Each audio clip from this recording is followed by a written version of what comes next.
you all for being here today. You can sit there with Mom, hold her hand in a few minutes, you can come up here. That's a perfect picture. Thank you very much. I want to thank Mercedes-Benz folks for being here today.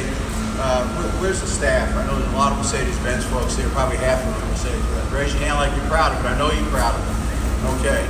Thank you. Ditmar, thank you so much for being here again. It's great seeing you. Ditmar is the president and CEO of Mercedes-Benz USA, and so we're thrilled with their support and their activity. Everything we've done so far, they've been with us, and so it's a name to have on the building, but more importantly, we have their passion and their energy and their commitment, so thank you so much. And we appreciate the gift of the car this morning. Is that for me to take home? That is. That's great. I didn't know I was getting a car this morning, but I have young kids, so it's great. I want to give a special thanks. We have a lot of folks here that represent the construction crews, and we come out every day, we see the activity here, we see the work here, we see the effort under all kinds of weather conditions, and we've had a couple of thousand men and women working here today 24/7 in a literal sense, doing everything that they can do to produce this magnificent building. So we need to give them a tremendous round of applause and show our deep appreciation for everything they're doing for us. So please. They are the ones making this possible. The first seats that we're installing today are symbolic in a lot of ways, and probably one of the first ways is the progress that we're making. It recognizes where we are in the construction schedule, the progress. The fixed roof steel is going up. A little later today, you'll see all the LED boards are going to be lit for you. They're part of a total LED and halo installation that's about 91,000 square feet, which is over twice the size of anything else in the world today. So it's a pretty spectacular sight. You'll see some pieces of it today, and I think that's very exciting for us. The window to the city, which is directly behind me, is being covered by the ETFE, which is this very light fabric that you'll see throughout the stadium, which allows in a lot of natural light. It's very thin material, it's very strong material, and will give us the feeling that this is an outdoor stadium, which is what we want to do. Our goal is not only to build a world-class stadium and a world-class place for the Atlanta Falcons to play and Atlanta United to play, and to have our legacy events, the college championship games, the SEC championship games, the Super Bowl, etc., concerts, and just a number of events that will take place here, but also to give us an opportunity to connect, a better job of connecting the west side of Atlanta, just to the west of the stadium, to the rest of the city. The Congress Center has done a great job with Centennial Park. We want to pick that up and connect the rest of that to the International Plaza, to Falcons Plaza, to Mims Park, which is over in the Vine City area, over to the Atlanta Beltline, connected to Martyr, both by pedestrian and by bikes.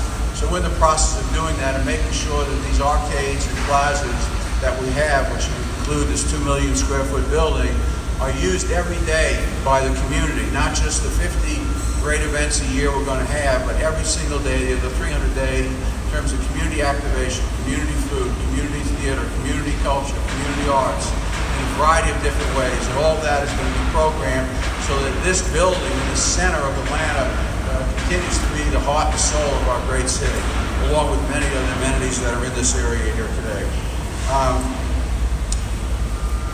Touched on the connectivity. I also want to recognize and thank the Glee family that's here today, not just because of their commitment to the 6 seats that Stephen has purchased for his family, but Stephen and his parents, actually, Ronnie and Rita, go back to 1966 as season ticket holders, and the franchise started in 1966. So that is a super long-term commitment, and you keep in mind that all of those years were not winning years. So I want to give you a tremendous amount of credit for loyalty and for perseverance and for having a positive attitude and seeing the sun come up over the horizon. And I know you've seen more of that in the last 15 years than not. We want to make sure you can see more of that in the future. So I want to really thank Stephen for making that commitment. And Stephen has many fond memories of a variety of things. Reading his bio this morning, and he probably knows this, I actually didn't know until this morning, we have a lot in common beside the love of football and the love of our families, which I appreciate, is that Stephen went to Babson, which is my college, which I wasn't aware of until this morning. And Stephen worked for Ernst & Young, where I worked also my first job out of college. So I guess our paths separated then. I did Home Depot, and Stephen did a variety of other things very successfully. So thank you very much for that shared history and shared commitment to family and to football as well. So it's an honor to have you here all today. We appreciate it very, very much. When we built the stadium, it was built on the premise, and Steve can talk about it, Rich McKay can talk about it, Mike Gomes can talk about it, Darren Eels can, Mike Eaton, Lisa Chang, and any of our executives can talk about this. One of our key core values is to listen and to respond. And one of the complaints that we've had over the years is that people love being in the dome, but it's not quite as spacey as it needs to be. So every opportunity we have to challenge ourselves in terms of how do we make this building better, we did. An example is that 95% of the seats in this building are at least 10% wider than they were in the Georgia Dome. You might say, well, that's only 10%. 10% when you sit in that is a really big deal. We had one day, we sat in probably, Bill, 20 chairs, maybe more than that, probably were even more than that, and sat, how was the leg room, how was the width room, how was this, how were the arms, how was the turn on the arm, I mean, everything we could think about. And we ended up selecting, as you might expect, the seat that was the most comfortable and also equals the most costly. It's never about cost to us. It's always about ways to give back to our fans and show appreciation for the commitments that you make for us.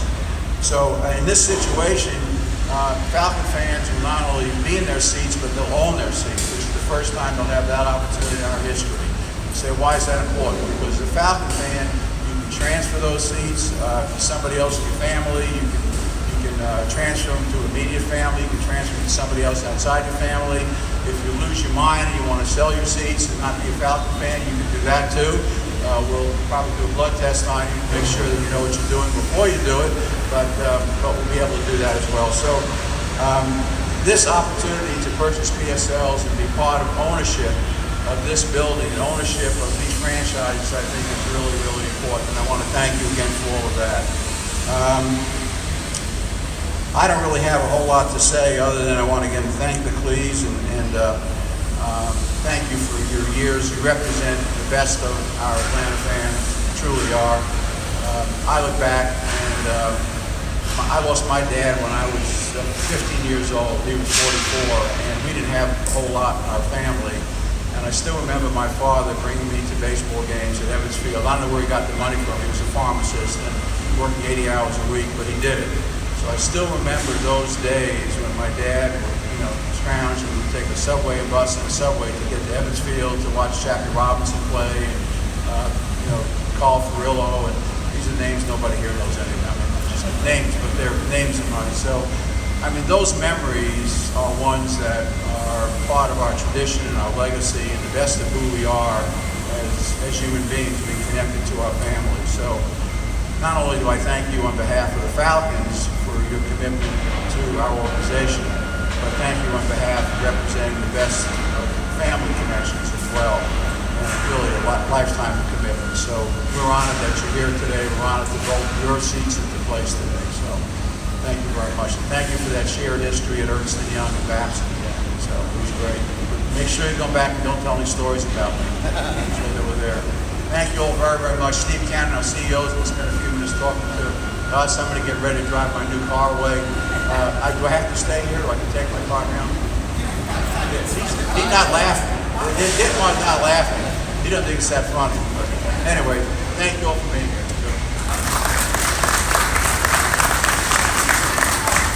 Thank you, Arthur.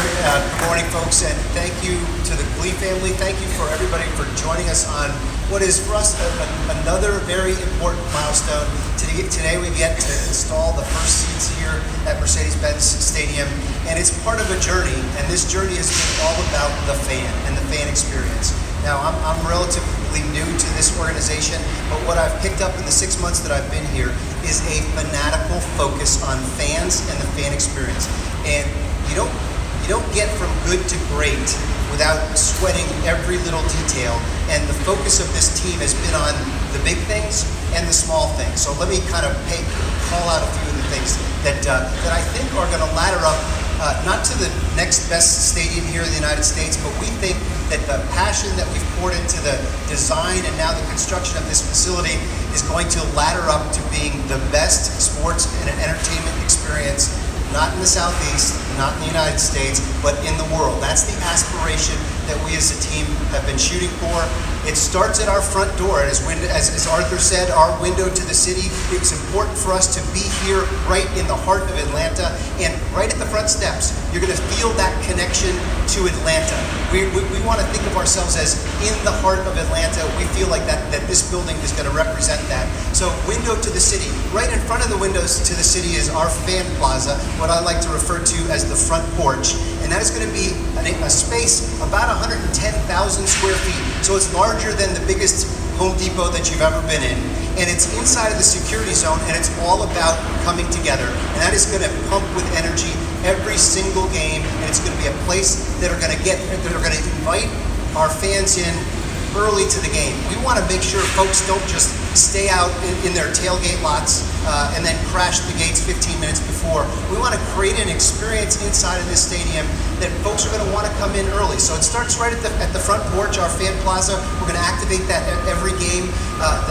Our backyard, it's the space where the Georgia Dome occupies right now. That's 11 acres, and that is going to be an old-fashioned grassed tailgating experience that we're going to invite everybody to enjoy. So we've got a front porch, we've got a backyard, and then the moment you walk into the stadium, you're going to feel that attention to detail, and that attention to detail is illustrated with some of the highest technology that you'll ever see. This will be the most technologically advanced stadium on the planet, and whether that's 4,000 miles of fiber optic cable, 1,800 wireless access points, 2,000 screens, in addition to our Halo board, that they're going to bring this stadium to life. Whether it's a football game or a soccer match, it's going to bring the stadium to life in ways that we hope are going to exceed every one of your expectations. In fact, we don't want to exceed your expectations. We want to blow your mind. That's what we're trying to do with what we're doing in the stadium.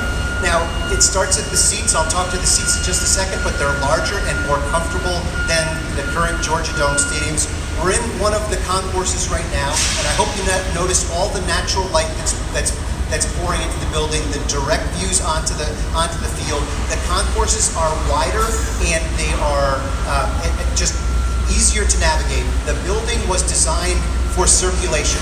And I don't know if any of you have had this experience, but in many stadiums, you enter in one gate and you try to meet a friend who came in another gate, and you can't get there from here. This stadium is designed for circulation, wide concourses, 100% more escalators, 100% more elevators than the Georgia Dome, because we want to facilitate circulation in the stadium. If you look out over to the window on the city, there's 2 sky bridges. We think that's going to be a marquee meeting place for folks to come together, looking out on the city or down on the game. That's going to be one of the signature pieces of the stadium. I could go on for a lot, giving you proof point after proof point, but I don't want to bore you with all that. I want to pass the mic to my friend, former colleague, and my successor at Mercedes-Benz USA, Dietmar Exler. I want to tell you, Dietmar, your slogan, "The best or nothing," has informed every decision that we've made in the stadium. So I feel like you are our natural partner, and we're going to live up to that slogan every single day, every time we open the doors to invite our fans in. So Dietmar, please take the stage. I'm not Dietmar, but Dietmar has told me the keys are in the car, so I'm leaving now. But two things I do want to say. Steve is a man he's very precise.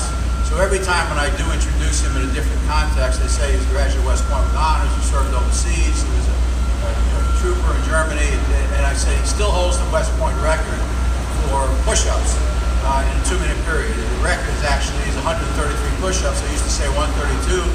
He always says to me, well, let me remind you, it's 133. So let me remind him that the plaza, as usually it is outside, is 110,000 square feet. The typical Home Depot store today is 140,000 square feet. Just to be clear.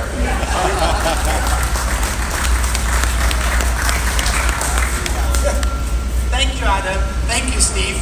Welcome to all of you. Special welcome to the Clean family. Glad that you're here. Certainly, I'm glad and happy to be here this morning. I have plenty of opportunity and occasions to be here in the neighborhood over the last couple of months, and I was always amazed seeing how quickly that building comes up. Seeing concrete being poured, steel come up was just fascinating to see, very exciting, and can't wait till the whole project is done.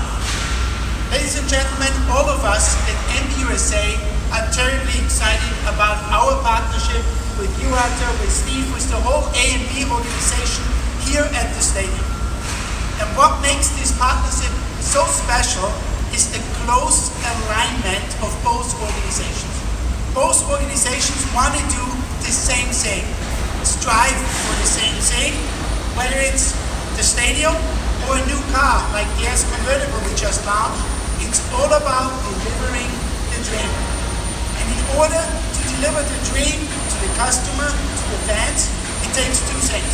It takes fantastic design, the look and feel, the environment, and it takes the customer experience. Now, you've seen the pictures, the rendering of the stadiums. I'm sure you were on YouTube, saw the fly-through and everything. The stadium is absolutely fantastic. Breaking edge technology out of this world.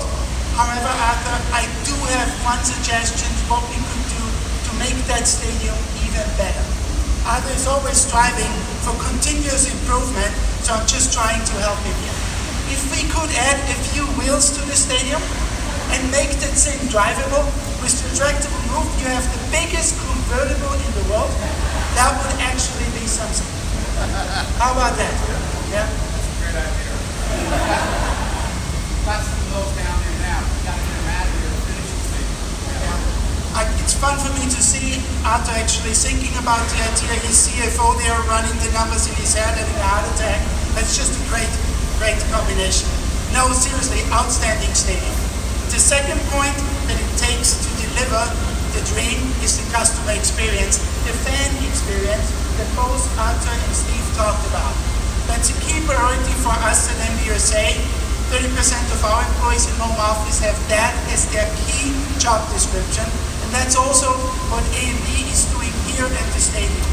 Listen and respond.